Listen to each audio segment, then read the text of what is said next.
না করে আমি কোনোদিন মরবো না। বিষ্ণু ইসলাম আমাদেরকে জানিয়েছেন তোমার জন্য যে রিজিকের বন্দোবস্ত, যেই অ্যালটমেন্ট আছে, সেটা ভোগ না করে, উপভোগ না করে তুমি মরবে না, এবং সেটা আপনি উপভোগ করবেন, আপনার কাছেই আসবে।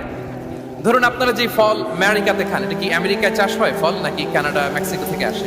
এখানেই হয়, আবার বাইরে থেকেও আসে। লেটস সে আপনি যেই অ্যাপেলটা দিয়ে আজকে ব্রেকফাস্ট করলেন, যে অ্যাপেলটা আপনি খেলেন, এটা মেক্সিকো থেকে এসেছে। ওই অ্যাপেলটা যখন কুড়ি অবস্থায় ছিল, মুকুল অবস্থায় ছিল, তখনই ওটার মধ্যে আপনার নাম লেখা।